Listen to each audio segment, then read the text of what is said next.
I'll begin. Okay. A very good day to one and all, and a warm welcome to the 24th Talk of the Inter-Society weekly webinar series, jointly organized by IEEE Kerala Section, the Institution of Engineers India, Kerala State Centre, Computer Society of India, Trivandrum Chapter, PMI Kerala Chapter, Internet Society Trivandrum Chapter, Vakamaulavi Foundation Trust Trivandrum, and IEEE MBS Kerala Chapter. With us, we have a speaker, Professor Sarngadharan, who is a senior fellow of the Gulati Institute of Finance and Taxation. And he will be taking us along his webinar on Education Policy 2020, the school level. And this is a topic of utmost interest and curiosity, especially when we consider the current scenario that we have of the COVID pandemic. So firstly, I would like to welcome Aishwarya Ravi from the CSI UKF to give the welcome address. Can we have you, ma'am? Yes, thank you. Good evening to all. I myself Aishwarya Ravi, and I am here to welcome you all to our 24th Inter-Society weekly webinar series talk on Education Policy 2020 school level. And it's my pleasure to welcome you all. First of all, I welcome our speaker, Professor M Sarngadharan, Senior Fellow, Gulati Institute of Finance and Taxation. Welcome you, sir, to this event. Then I also welcome Professor Achyut Shankar S. Nair, sir, S. Suhair, sir, Haridrilal, sir, and the entire crew behind this. Also, I welcome Fida Fatima and all other eminent personalities in this session. Once again, welcome you all to this event. Thank you. Thank you, ma'am. Next, I would like to welcome Professor Achyut Shankar S. Nair to introduce our speaker. Can we have you, sir? Yes. Okay. Very good evening to all of you. I have a very small but important task to do to introduce Professor Sarngadharan, the speaker of today's webinar. I will do it in as few sentences that I can.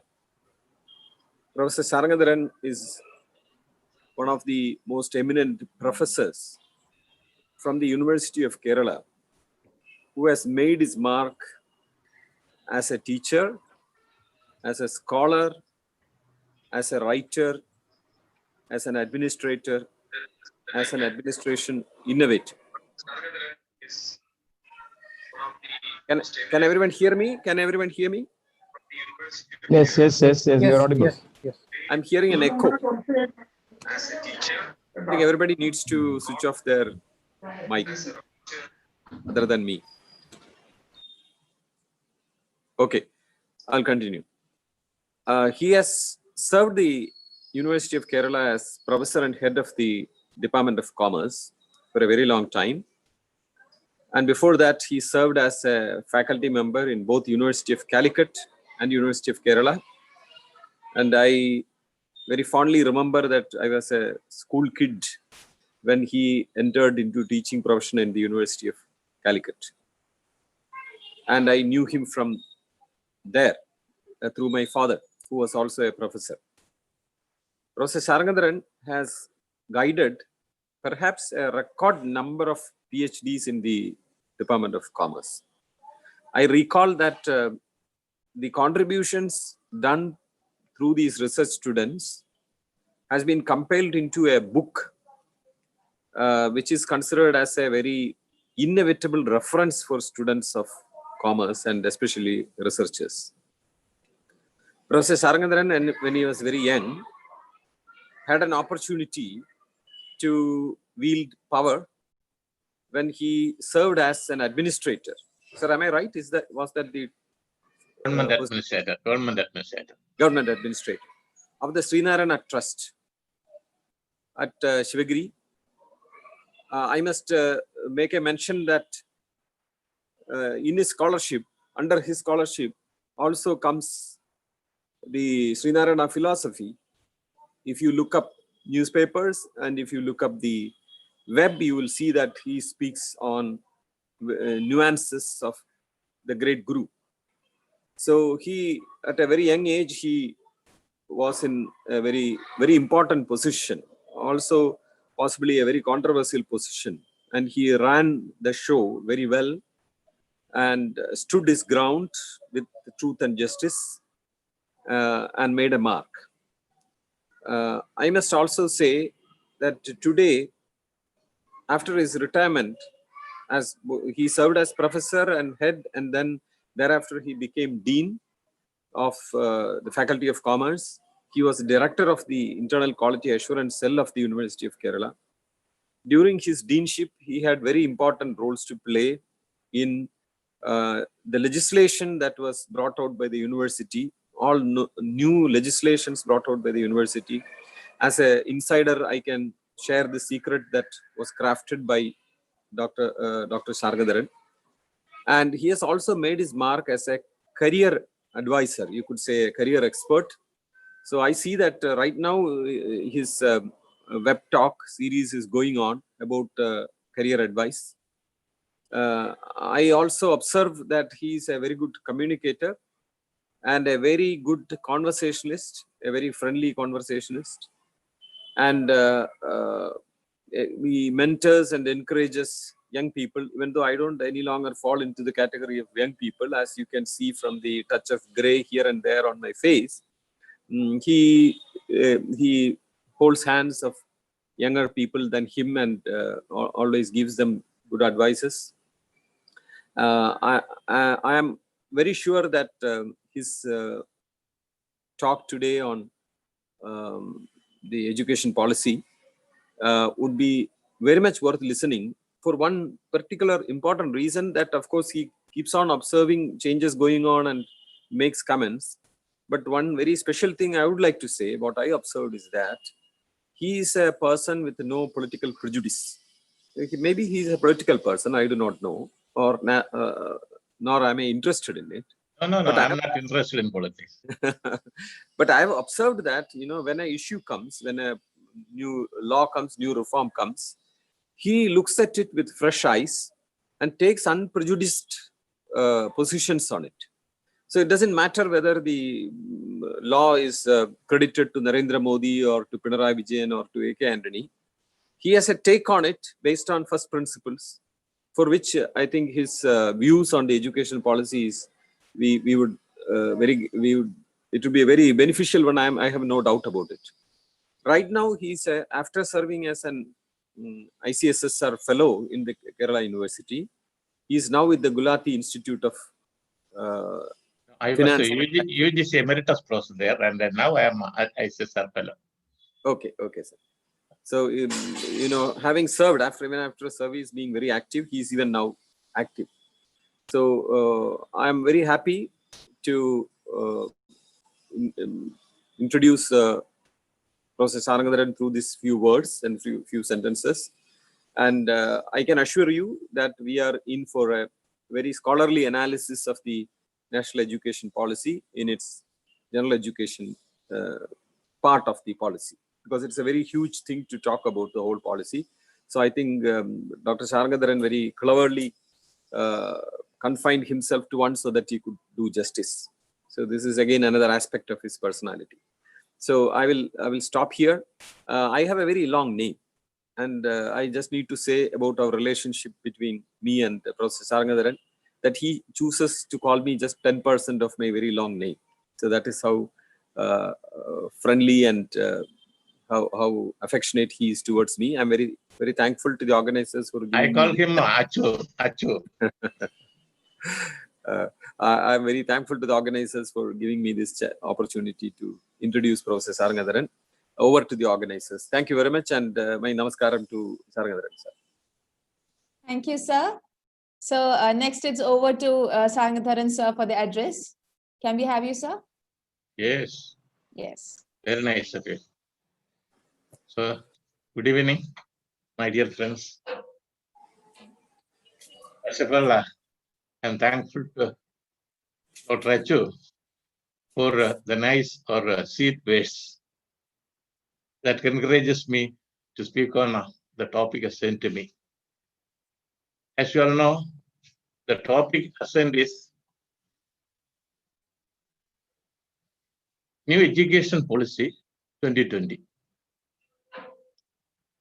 In this case, we will have to start it in a particular manner. As you all know, education could be at two different levels. One is at school level, another is at higher education level. Although I've been associated with higher education, I would like to speak on school education, because at the grassroots level, we need changes, and changes are needed for certain reasons. I'll present my lecture in three parts. The first part would be why education should be given this much consideration or this much importance. Second is, we will have a just look into the earlier policies. And the third one would be, we will be coming to the real proposals that have come up. Remember, they are remaining as proposals, and the finalization would be taking place after certain decisions by important bodies mentioned in the document. Okay, let us start. In a progressive society, it is expected that the government will have to look after the welfare of the people by supporting on 7 different aspects. They are food, shelter, and clothing. These were the basic requirements from time immemorial, and it still continues. But 4 more factors have come that shows the sign of a progressive society. They are education, health, source of income or employment, or means of living, and another is social security. I don't want to explain all the 7 factors, because you are all enlightened people who are well versed with these things. I'm concentrating my attention on education. Education should be assigned significance in our society for certain specified reason. See, let us start like this. Education should be natural, it should be harmonious, and progressive development of man's innate powers. Definitely, in the process, we will have to impart knowledge. Then we will have to develop various skills. It could be basic skills, it could be professional skills, it could be technical skills, and skills will go on like that. Anyway, we will have to make a mention of it in a later stage. Then another is, that's of very much importance, inculcating proper attitudes and values towards life and society. Why is it so? See, take the case of Indian economy. We have several problems for our economy, of which 2-3 things could be of very much importance. One is, we have the problem of unemployment. Another is, we have regional imbalances in development. There is wide disparity in the distribution of national income. Let us take these 3 factors. Definitely, for the purpose of ensuring welfare to the people, and also for the purpose of providing more employment opportunities, and for the purpose of removing or reducing the regional imbalances, and also for reducing the disparity in the distribution of income, development measures will have to be implemented, will have to be evolved and implemented by the government. In that case, some of the fair view, no, I'm not really sharing you this much information. It's known to all. Only with the participation of the people, there will be success. For the purpose of creating an awareness among the people regarding their roles in the economic development of our country, or for the purpose of inculcating the spirit that we will have to work for one and one will have to work for the others.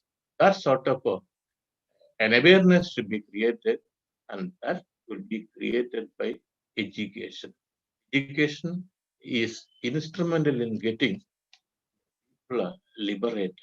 And that's how we believe from earlier periods. In our economy, in addition to the people's participation, certain specific things are also required, certain changes are also required. There has to be leadership on the global stage in terms of economic growth. Or we are highly desirous of becoming the superpower in the world. And in that case, we'll have to come forward, we'll have to undertake development measures, people will have to work together for the purpose of achieving those goals. Another factor, very sensitive, we are living in a society where social justice and equality, these two things are considered to be the bane for economic development or prosperity of our country. That will have to be completely vanished. And we are living in a society where the advancement of science and technology is very fast, and for that purpose, we will have to adopt such changes taking place in the international scenario or global scenario. And unity in diversity is often a matter widely discussed all over the country. And national integration is the need of the hour, and that also demands proper education. And we will have to preserve our culture from time immemorial, or we have a very close, very big fame for the past that we have. That glorious past will have to be preserved, and the culture that we have will have to be preserved. And all these things should be demanding education. Another thing, I'll make it more clear. As just now I told you, there will have to be skills. Skills means basic skills like reading, writing, then listening, then writing, speaking. All those things are essentially required for all categories of people. In addition to it, I have told you, we will have to have a leadership quality. Then the interpersonal interpersonal skills will have to be developed. Decision-making capacity will have to be improved, and all those things will be coming under a second category. But I'm telling you a different story. You see, this is mentioned in the Kasturirangan report also. That's a very good thing. Dramatic and scientific technological advances are taking place. And in the process, actually, is there. So I'll have to make a special mention of it. Many unskilled jobs worldwide may be undertaken, may be taken over by machines. Then the need for a skilled workforce would be needed, and they would have knowledge or at least awareness about certain. They must be knowing mathematics. They must have a basic idea about computer science, and data science should also be their matter of concern. In a frequently changing world, I can put it in a different way. That could be the next slide. You see, we are learning, but students will have to be trained in such a manner. They will have to learn how to learn, and that's why it will have to be changed, and it is needed for this reason. And it's a fact that we all have to have a general idea about sciences, social sciences, and humanities. Just now I told you, children will have to be trained in such a manner that they are not only learning, but more importantly, learning how to learn. And this is the factor which has been given importance in our educational system. It has been proposed. And in that case, education must build a character. And if you summarize it, education enables the learners to be ethical, and they'll have to be rational, they'll have to be logical, they'll have to be compassionate, and they will have to be scientific, and they will have to be caring. So all the values are well incorporated in the existing knowledge. See, when you take an organization, any organization for that matter, it could be an organization for profit making, or it could be serving the society through their voluntary activities. What would be that in our organization setup, if you make a close watch, you will see three components. I cannot mention it in the slide. Three components. One is human resources. Another is physical resources. And third one is financial resources.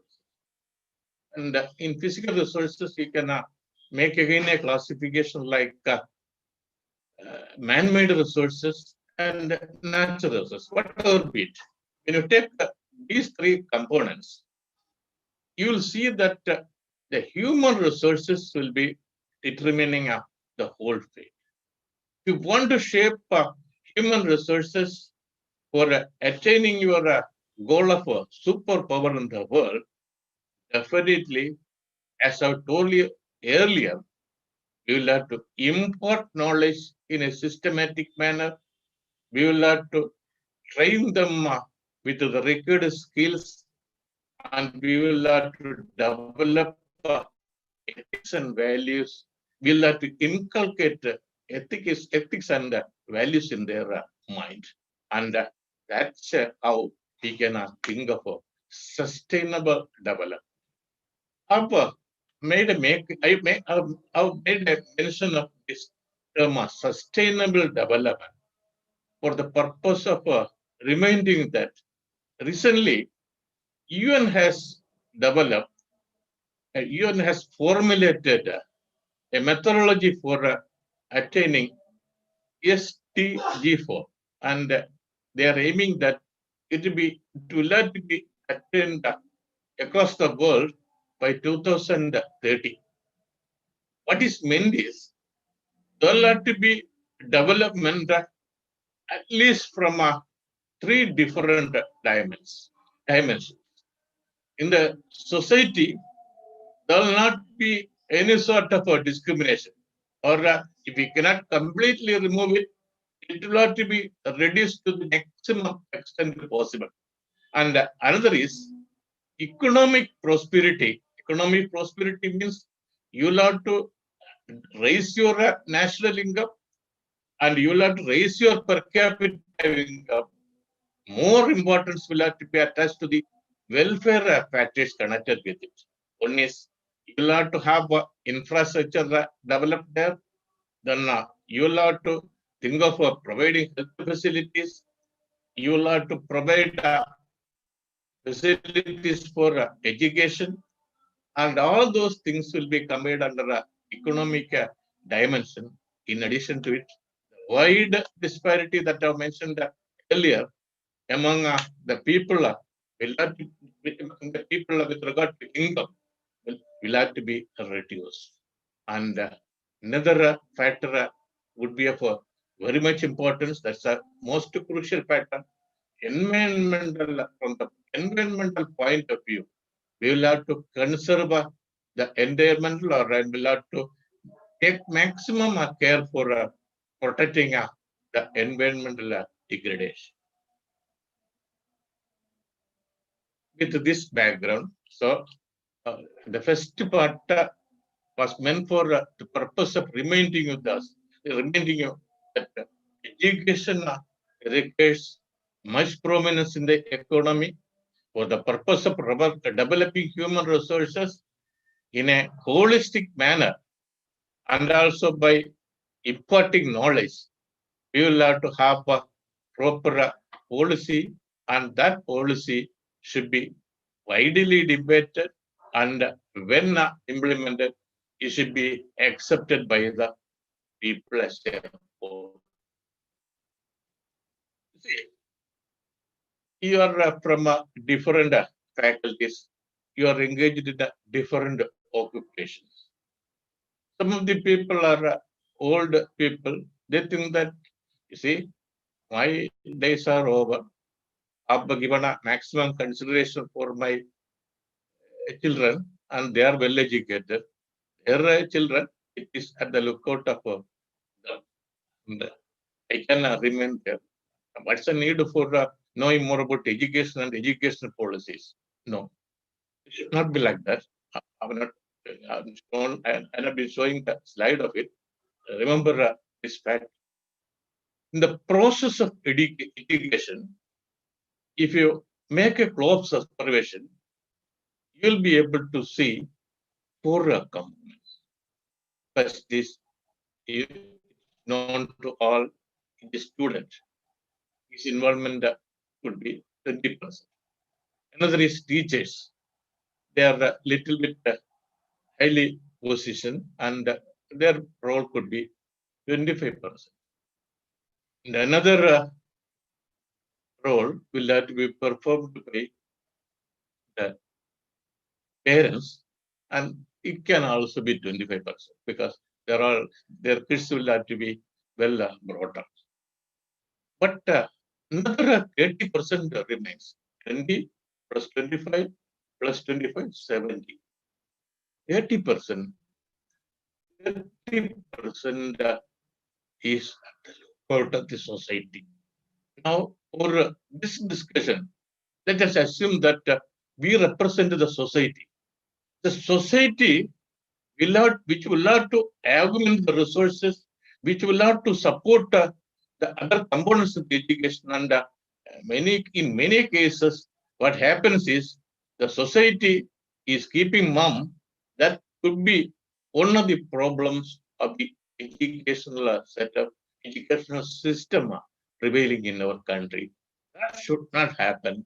The society's involvement will have to be more, and that's how we have assembled here for the purpose of making a discussion on this thing.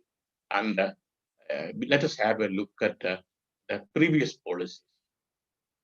As you all know, we attained freedom by 1947. And at that time, the literacy of the country was ranging from 17 to 19% on 9. And the situation was very poor, and that could be one of the reasons why the earlier period, the community participation or people's participation that I have mentioned earlier was not successful, and that could be the reason why we were not able to attain progress in a 5-year plan. But Jawaharlal Nehru, in 1964, when he was the Prime Minister, took a decision that no, we will have to evolve national education policy, and for that purpose, we'll have to appoint a committee. A committee under the headship of Kothari was appointed, and it submitted its report in 1966. In this point, nobody is making a mention of it, and I think it's my duty to make a mention of his name. One Congress MP, he is not known anywhere, Siddheshwar Prasad, and he was the person who mooted the idea. He said in the parliament, no, we are not carrying an educational sector the way in which it will have to be.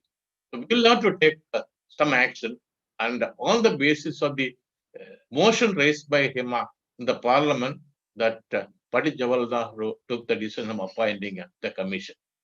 When the report was submitted in 1966, he was no more. And by the time the committee made a detailed study, the Kothari Commission report is mentioned anywhere and everywhere when something is discussed on education. And the commission, when submitted this report, focused on creating a general pattern of education. And they suggested guidelines and policies for the development of education. But the report was remaining there, and the matter was discussed widely. Anyway, when Srimati Indira Gandhi was in power in 1968, she took leadership for evolving a national policy, and that's known as NEP 1968. That was the first policy document for a country since after independence. Based on a Kothari Commission report, it was decided that compulsory education for all children up to the age of 14 will have to be ensured. At this juncture, it is worthwhile to make a mention about the national policies. See, education is in the concurrent list. So naturally, when the union government brings out a national policy, what happens is state government will have to have their own policy documents passed in the legislative assemblies. There'll be some sort of a rift, and under the constitution, we have to remember that when there is a dispute between state and center, the central decision will prevail. But that doesn't happen in India, and that could be the reason why national policy, the first national policy statement was not well consumed by the state. Anyway, it's very interesting. Second policy document comes on 1986. Then the Prime Minister was Sri Rajiv Gandhi, and very interestingly, the first three policy documents came from the initiative of Nehru family. And in that case, special or equal educational opportunities were granted for women and reserved communities. That was the first time this sort of a radical decision was taken. Following this, the national policy on education 1992. At that time, Sri Narasimha Rao was the Prime Minister. Anyway, he took initiative for evolving this policy document and getting it passed in the Parliament. Here, education in the educational sector, we have already seen educational sector is generally divided into school level education and higher education. Higher education be comprising of general education, vocational education, and professional education. In all the cases, changes were evolved and implemented.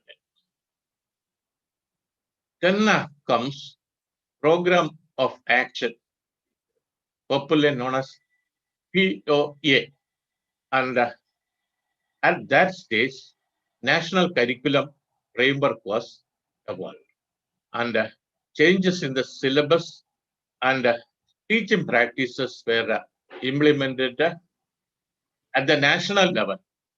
And again, NCRT was taking the leadership, and at the state level SCRTs are there. And anyway, maybe because of the pressure from the central government, state government also took steps for revising their syllabus and teaching practice. From this stage onwards, education was reformed in a particular manner where more importance was attached. But there is a problem that I will tell you later. Then right of children to free and compulsory It was under the initiative of Dr. Manmohan Singh, who was the Prime Minister then.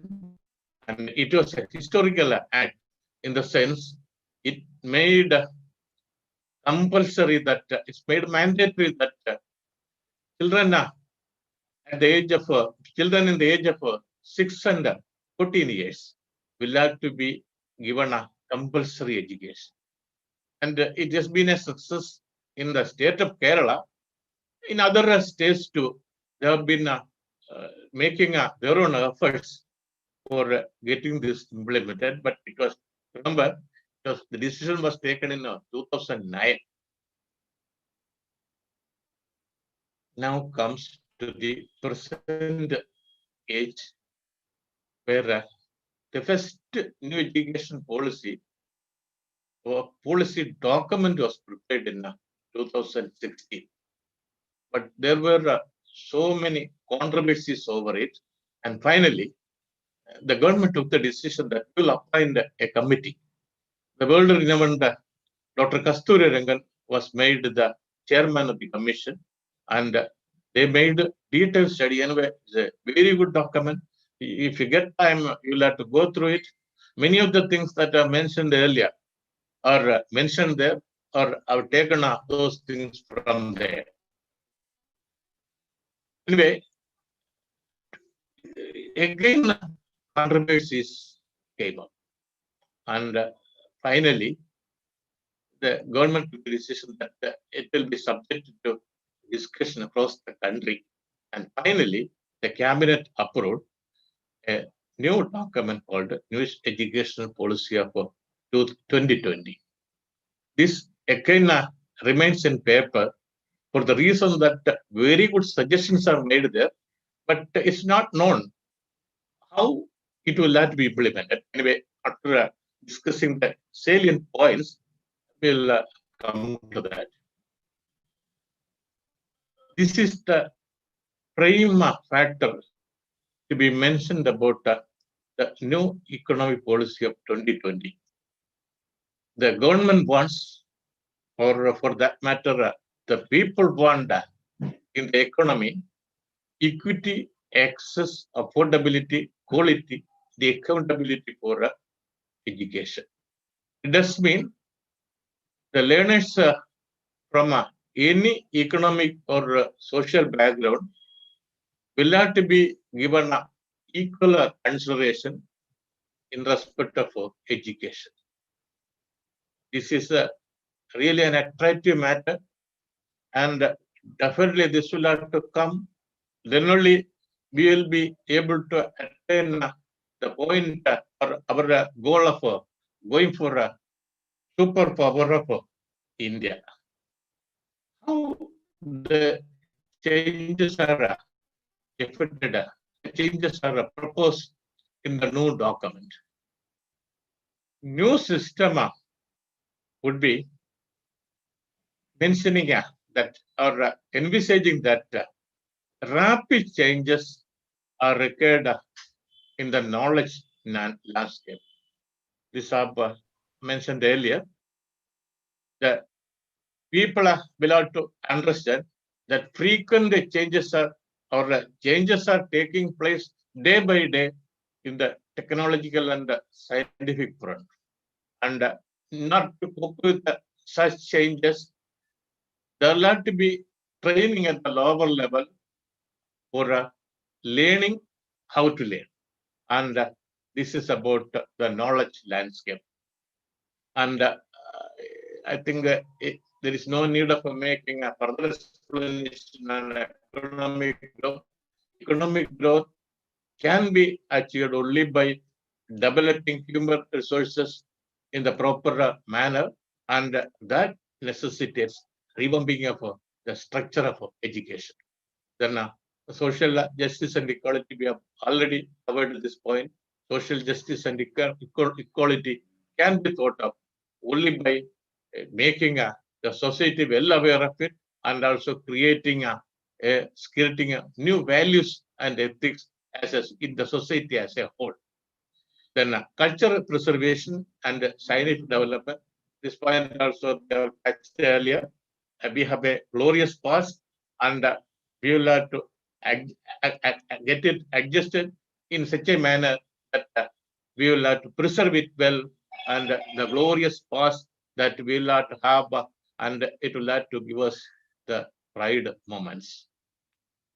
Instead of the existing plus system of 10 plus 2, the new system proposes that it will have 4 compartments. 4 compartments means 5 years in the first compartment, 3 years in the second compartment, and third one in the third, 3 years in the third one, and 4 years in the last compartment.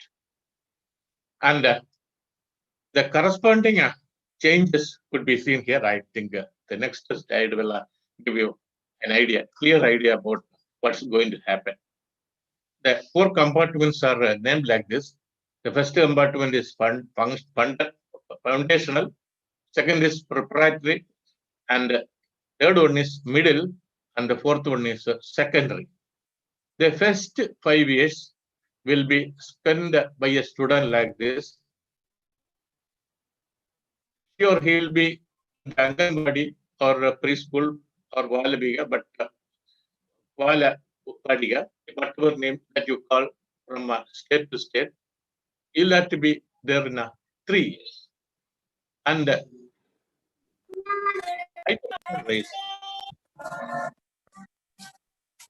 some sound is coming. Eyebrows are raised. Whether the kid will be able to cope with the situation. See, I'm telling you, I've gone through certain neurological studies where it has been emphasized that the brain development of a human being takes place at between the age 3 and 6, between the ages 3 and 6. And I think it's a right time. And I've seen in other countries too, developed countries, they are admitted at the age of 3, but they'll not be taught anything because the system itself has been changed. They are given more chances for thinking. So it's not examination oriented. They are given training, and that training will have to be done by the experts in the field. And next 2 years, total in the foundational level, 5 years. In the after 3 years, you will be going to the test class, and you'll remain there for 2 years up to second class. Then preparatory level. Then at the preparatory level, you have to spend for 3 years. You'll be at the age of 8 at that time, and you have to spend there for 3 years. That means class 3, class 4, and class 5. Then you are going to the middle level, where again you are spending 3 years, and in that case, class 5, class 6 to 8. So you'll have to be there for 3 years, and the age group will be 11 to 14. And the last one is secondary stage, where you have 4 classes, 9, 10, 11, and 12. When you complete your secondary education, you are at the age of 18 years. Anyway, we have to look into these things later. What is aimed at is, what is envisaged in the document is that we are doing this as part of universalization of education. It means we are not proposing a new system. Rather, we have, the commission says, we have learned that we have tried to understand that the system prevailing in other developed countries, and those things are brought here, and thereby we are going to the universalization of education. Another is from free school to secondary school, you are spending 15 years, and in that case, if possible, everything will have to be brought under one roof. That's what is proposed. I don't know how it's possible, how it can take place in a country like India. Again, the practical difficulty comes up. But by 2040, that's what is proposed. We will have to, we may be attaining that level of educational system in our country. And this is the most important point. Earlier, 6 to 14 years, that was a period prescribed for mandatory education, and now 3 to 18, we are making compulsory education, and the gross enrollment ratio, we are trying to make it 100%. These are the questions which will have to be, which remain unanswered. The first thing is examinations in grade 3, 5, and 8. Whether there are arrangements for conducting examinations at the end of the year by the schools? No. That will have to be decided just by the NCRT, and later SCRTs will have to have their own systems, and complete freedom is given. But what Kasturi Rangana Commissioner suggests is, no, we are not having an examination-oriented system. So evaluation of process will have to be thoroughly revamped, and we have to go for some scientific method of getting it properly implemented.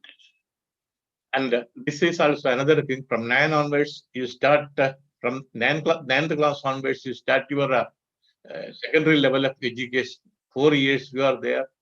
As has been practiced now, whether you have a board examination at the end of on completion of the 10th class or 12th class, or you have examination in these two sectors, it's a matter which will have to be decided by the concerned bodies. And the only thing that is needed by the Kasturi Rangan Commission report, Kasturi Rangana Commission, and also by the government, that the whole procedure, the whole system will have to be designed with a holistic approach, and the development should be the aim of the whole process of education. This is a matter which requires special attention. There will be a new center that will be coming. It's a national assessment center that is proposed in the policy document approved by the Central Cabinet, and it's called PARAC in brief, and the full form is Performance Assessment Review and Analysis of Knowledge for Policy Development. Will be finalized by the standard setting body or bodies concerned. Another point also is of worth mentioning.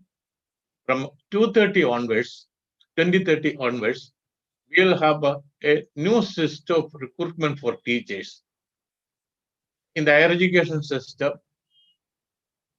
the main change that has been proposed is there will be a degree course for 4 years, where 1 year is completely devoted for education, and that sort of a degree is needed for getting recruited getting appointed as a teacher in a school. And the next one is then students can choose any subject after class 10. That is the system of prevailing now. So they are broadly classified into two in the present system: science, commerce, and humanities. Then again, you can go for options, and the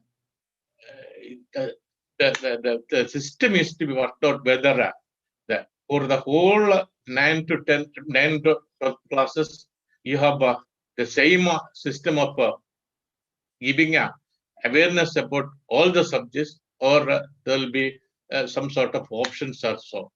What I have understood from the policy document is there will be no such options or anything. From class 6 onwards, there will be a system for giving a occasional training on the areas where you have the aptitude and real interest. And that will continue from classes 9 to 12. That's why I understand.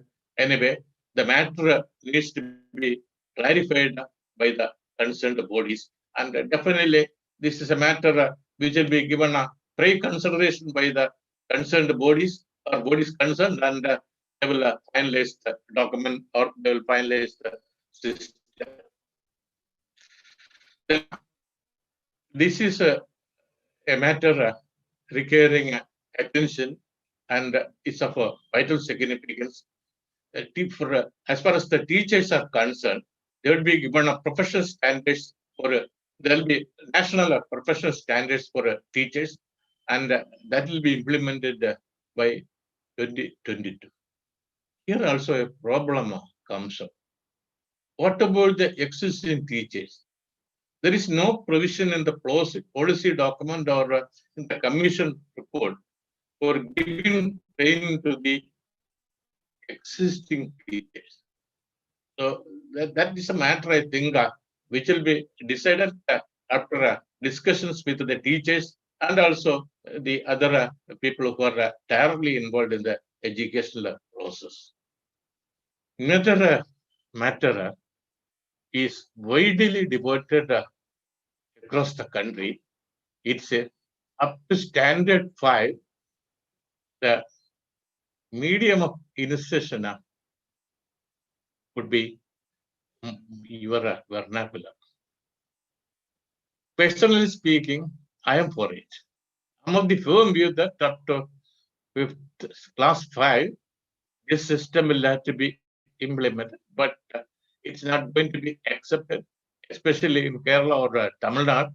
And now I think the central government is going for an amicable settlement of giving option. You can opt any language at your preference for the purpose of learning, and English is also there. And in most of the cases, Kerala will be going for English.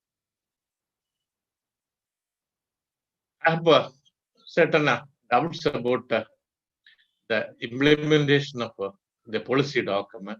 That's what is mentioned here. See, it's a very attractive document, and it's sure that we will be able to attain development in the education sector, and this is what is the need of the hour. All those things are there. But when implementation comes, many issues would come up. For example, in developed countries, in the budget, it could be seen that 10% of the GDP or around 10% would be earmarked for education. Because in many of the countries, the government considers that it's the duty of the government, it's a prime obligation of the government to ensure education. And education is completely at the lookout of the government. And here it's not the case. You get surprised when you get the figure. We are earmarking 3% for educational sector, and that means for general education and higher education. And now the Commissary Rangan Commission stipulates that it will have to be 6%. It's also another matter which may be becoming very controversial. How 6% could be earmarked, and how the methodology adopted, and in what way we are going to do it. It's also a matter which will have to see, and for that purpose, let's wait and see. No provision for training for exercise teachers, that I have already mentioned. Then integrating, this also I have told you earlier, integrating preschool with the government school system may pose infrastructure problems and logistics challenges. Yes, definitely, if you are interested in bringing them, or when the consolidation process takes place, there will be so many initial problems, and the logistics problems would be the most important one. Anyway, let us hope that there will be, let us view all these things from an optimism, and that optimistic view may be leading you in this act. I would like to wind up my lecture here, and I'm giving you the mic. You can raise some questions, or you can ask for certain clarifications. In certain cases, I'll be just endorsing your view, or in certain cases, I'll be able to give you whatever information that I have as a person who is actively involved in education. Okay. Okay, sir. Thank you, sir. So I think now we can move on to questions, right? So can you hear me, sir? Just go ahead. Go Yes. ahead, Vida. Go ahead. Okay. So the first question is from the YouTube live chat that we have. With rampant trade unionism among the teachers, especially in schools, do you think that these proposed reforms will be accepted by the majority of the teachers guided by the unions politically biased? I have a definite answer for this. You see, we are going for a change. In the process, what I've seen is teacher is an important component in the education process, and he is given the responsibility of inculcating skills, knowledge, as well as ethics and values. Naturally, he will go for a change, and he will become a part of it, because we are all people. We are going to be socially committed. We will be understanding our social responsibility. The first point that I mentioned is there will have to be people's participation for the success of any development measure.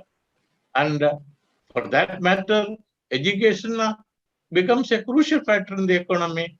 And for that vital factor, definitely all those who are actively involved would provide support. Or we will have to create a culture for that. That's all.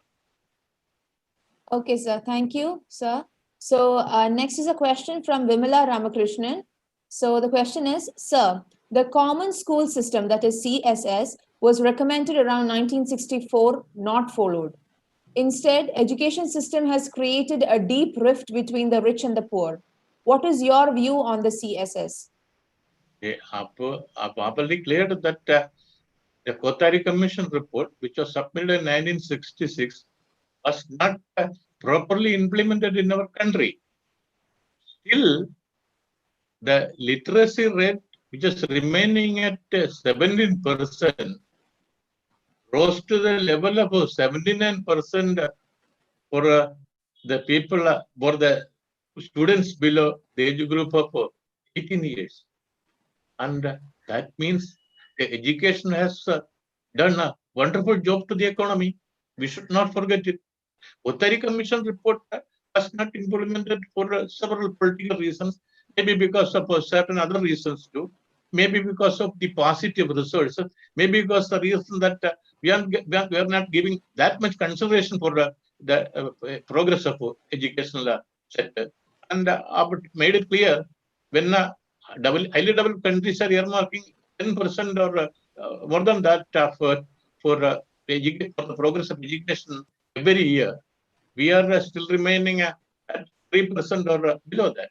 Earlier it was ranging from 2 to 2.5%. Only recently it was made 3%. So that's a thing that we have. Maybe there are several reasons there, social, political. I mean, I can give you. There could be social reasons, there could be economic reasons, there could be political reasons, there could be legal reasons, there could be spiritual reasons. All those things are there. Okay, sir. So next is a question from Professor KP Mohandas.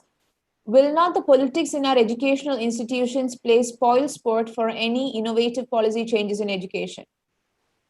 You see, the educational policy, very important factor is mentioned. It's a capacity building. Capacity means it's applicable for individuals. An individual in the present society is requiring support or support for a capacity building in 5 different dimensions. Just now I told you, there will be the physical capacity building. we will have to make it healthy.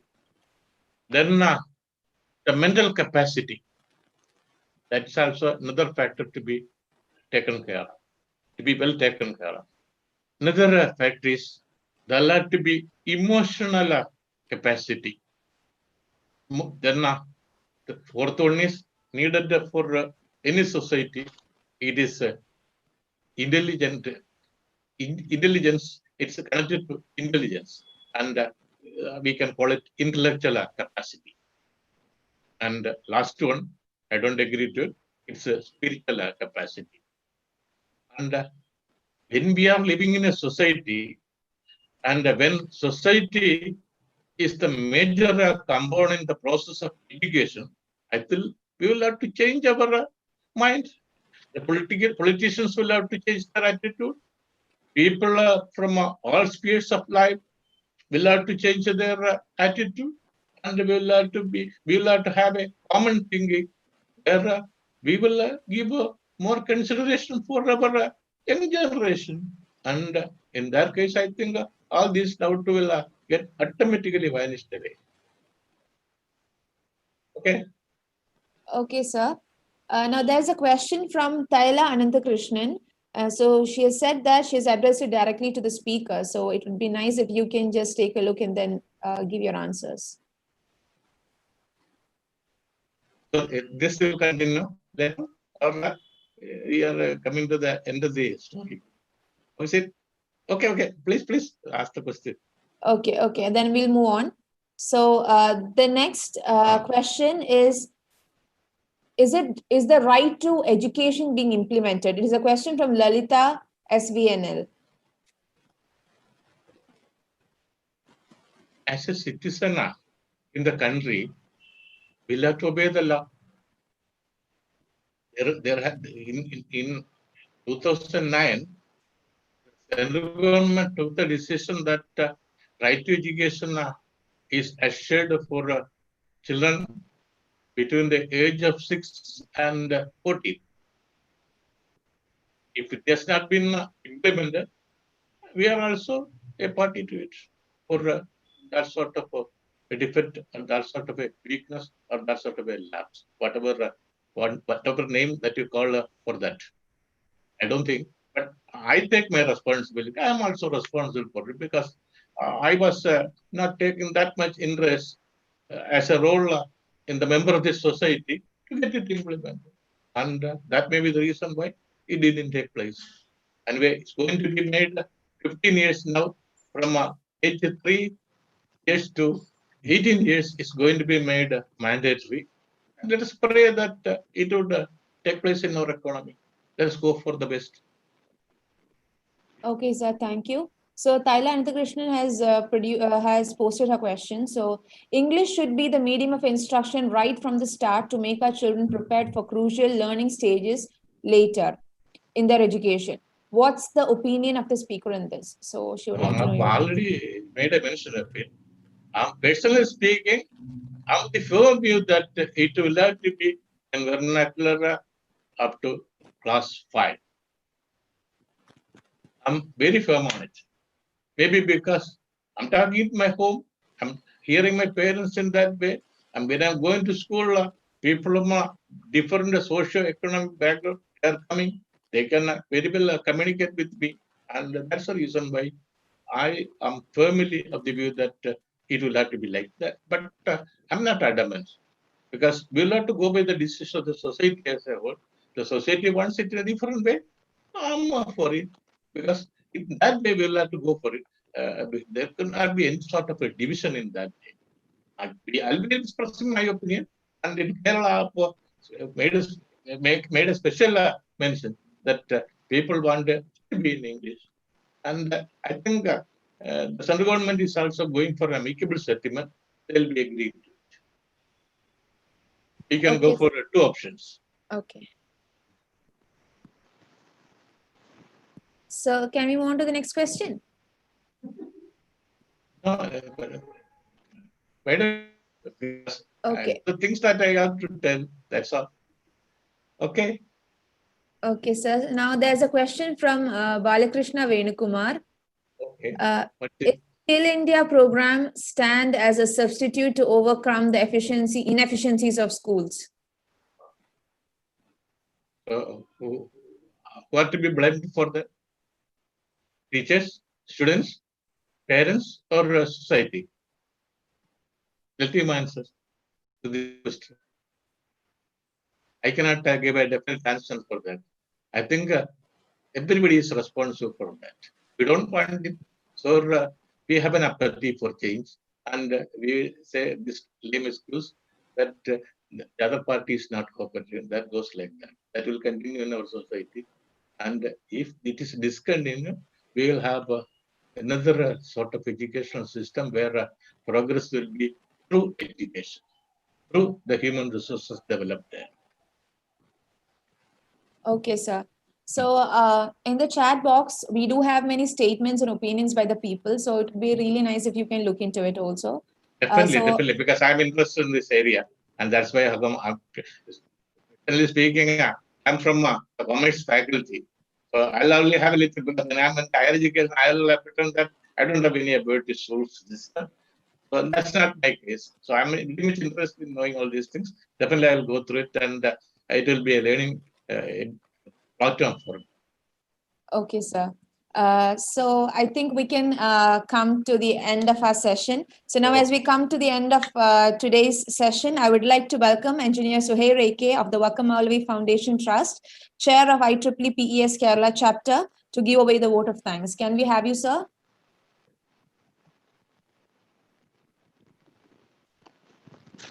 Yeah, I am unmuted now. Good evening, friends.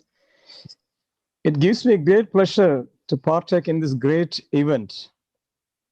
I'm happy to see so many of my friends in this assembly, starting from Achyut Shankar, Professor P.S. Chandramohan Nair, J. Murli Mohanlal, MC Mohan Nair, Venugopal, and my teacher, K.P. Mohandas. It's very nice to see all of you here. NEP 2020 is the current buzzword at many discussion forums.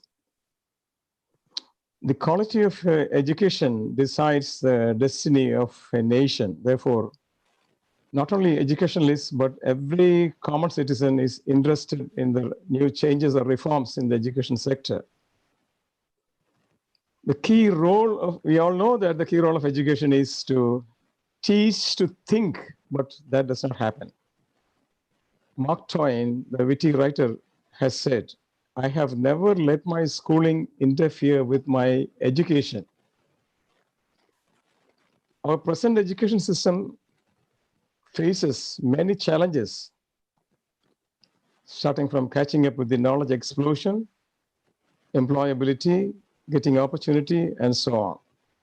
NEP 2020 has introduced many reforms that were lucidly explained by today's distinguished speaker, Professor Sarngadharan.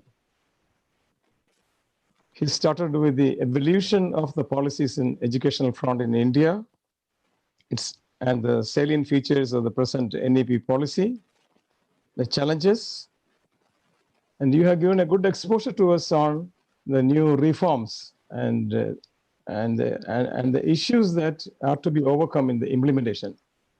It is a very good exposure for all of us to understand this topic, which is very vast, and probably you may not have time to read and understand everything.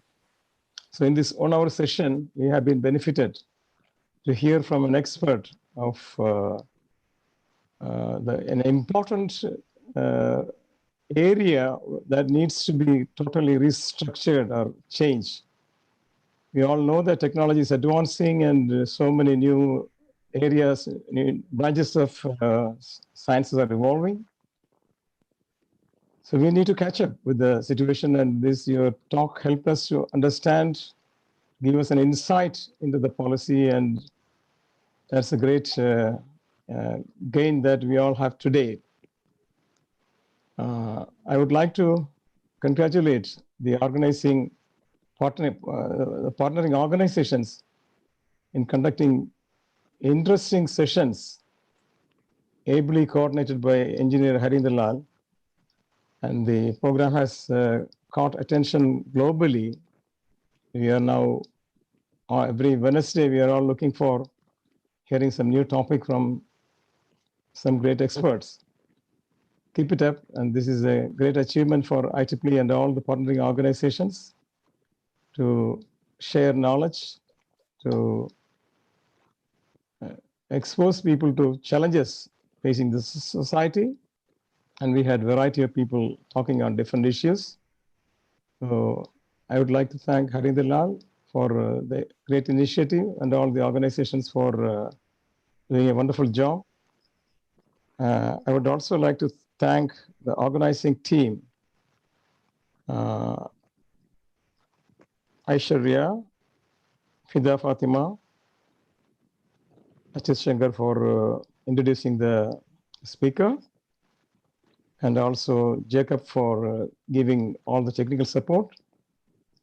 We hope to see next week with another brilliant topic and speaker. Thank you all. Thank you very much.